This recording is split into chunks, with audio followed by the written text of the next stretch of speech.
নমস্কাৰ আপোনালোক সকলোকে মোৰ ইউটিউব চেনেল আসাম এক্সাম কৰ্ণাৰলৈ স্বাগতম জনাইছোঁ। বেংক অফ বৰোদাৰ ফালৰ পৰা আপোনালোকৰ এপ্ৰেণ্টিছৰ কাৰণে পোষ্ট খালী হৈছে। আপোনালোকে এপ্ৰেণ্টিছৰ কাৰণে এপ্লাই কৰিব পাৰিব। বেংক অফ বৰোদাত এপ্ৰেণ্টিছৰ কাৰণে এপ্লাই কৰিবৰ কাৰণে আপোনালোকৰ যি আমাৰ এপ্ৰেণ্টিছ পৰ্টেল আছে গভৰ্ণমেণ্ট অফ ইণ্ডিয়া তাত যাব লাগিব। ইয়াত আপোনালোকৰ মিনিমাম এজটো যদি 20 years আৰু মেক্সিমাম হৈছে 28 বছৰ। গতিকে আপোনালোকে যিসকলৰ বয়স 20 বছৰ আৰু 28 বছৰ তেওঁলোকে এপ্লাই কৰিব পাৰিব। আপোনালোকৰ বয়সৰ কাট অফটো হৈছে 1/11 অৰ্থাৎ নৱেম্বৰ 1 তাৰিখলৈকে দিয়া হৈছে। তাৰপিছত আপোনালোকৰ যদি অসমত চাই চিটখিনি অসমত 21টা চিট আছে। তাৰে আনৰিজাৰ্ভ 10টা, EWS 2টা, OBC 7টা, ST কাৰণে 1টা আৰু SC কাৰণে 1টা পোষ্ট। গতিকে আপোনালোকে যিসকলে এপ্লাই কৰিম বুলি ভাবিছে গতিকে আপোনালোকে এইকেইটা চিট চাই ল'ব আসামৰ কাৰণে। আপোনালোকে বেলেগ হেৰিত এপ্লাই কৰিব নোৱাৰে কাৰণ আপোনালোকৰ যি লেংগুৱেজ টেষ্ট সেই লেংগুৱেজ টেষ্ট যদি ভালকৈ দিব পাৰে তেতিয়া এপ্লাই কৰিব পাৰিব। ৰিজাৰ্ভেশ্যন থাকিব, আপোনালোকৰ ৰিলেক্সেশ্যন থাকিব আপোনালোকৰ বয়সৰ ক্ষেত্ৰত। আপোনালোকৰ ৱেবছাইটটো হৈছে nets.education.gov.in বা apprenticeshifindia.gov.in গৈ আপোনালোকে অনলাইন আবেদন কৰিব পাৰিব। যিকোনো এটা পৰ্টেলত গৈ আপোনালোকে ৰেজিষ্ট্ৰেশ্যন কৰি লগ ইন কৰি বেংক অফ বৰোদাৰ তাত দেখিবই এপ্ৰেণ্টিছৰ কাৰণে আপোনালোকে এপ্লাই কৰিব পাৰিব। ডকুমেণ্ট কি লাগিব কৰিছে scan colour Aadhaar card, front আৰু বেক পেজ দুটা লাগিব, scan copy of PAN card, valid personal email ID, mobile number, passport size photograph, class 10ৰ মাৰ্কশ্বিট, ক্লাছ 12ৰ মাৰ্কশ্বিট, ডিগ্ৰীৰ মাৰ্কশ্বিট বা professional certificate, saving bank account passbook আৰু আপোনালোকৰ এটা ছিগনেচাৰ লাগিব। আৰু তাৰ যি চাইজ আছে চাইজখিনিও কৈ দিয়া হৈছে যে 1 MBতকৈ তলত হ'ব লাগিব, less than 1 MB।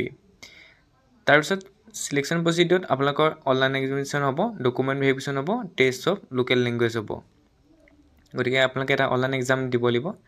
General financial awareness 25 question 25 থাকিব, quantitative and reasoning aptitude 25 marks থাকিব, কম্পিউটাৰ নলেজত 25 কুৱেশ্যন 25 মাৰ্কছে থাকিব, জেনেৰেল ইংলিছতো তেনেকৈ 25 মাৰ্কছ 25 কুৱেশ্যন থাকিব।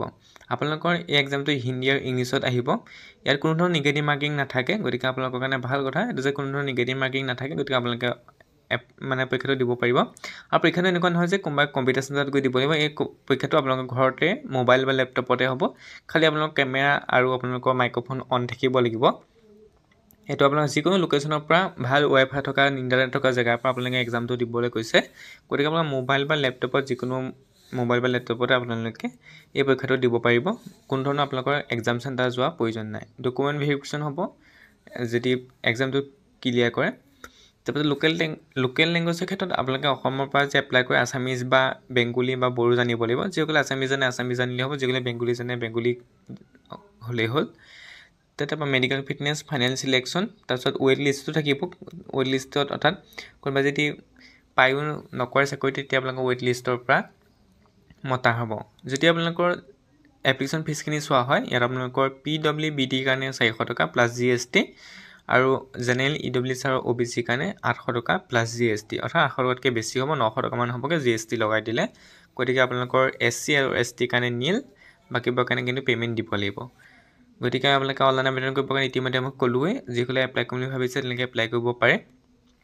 ইয়াত আপোনালোকৰ আৰু একো উল্লেখ কৰা নাই, কিন্তু আপোনালোকৰ অৰ্থাৎ আপোনালোকে জবটো ক'ত কৰিব লাগিব এই কথা উল্লেখ কৰিছে। এইটো এবছৰৰ কাৰণে আপোনালোকৰ এংগেজমেণ্ট হয়। এইটো আপোনালোকৰ অসমত যদি চিলেকশ্যন হয় বৰপেটা, বোকাজান, বোকাখাট, বঙাইগাঁও, ঢেকেনাবাৰী, ঢেকীয়াজুলি, ডিব্ৰুগড়, গোলাঘাট, নগাঁও, নিজ কাটিগড়া, পাথ্ৰী, লখিমপুৰ, নগাঁও এইখিনি লোকেশ্যনত অসমৰ আপোনালোকৰ হ'ব। গতিকে আপোনালোকে যিসকলে এপ্লাই কৰিম বুলি ভাবিছে এপ্লাই কৰিব পাৰে। ইতিমধ্যে অনলাইন আবেদন চলি আছে। গতিকে আপোনালোকে অনলাইন আবেদন কৰিব পাৰে।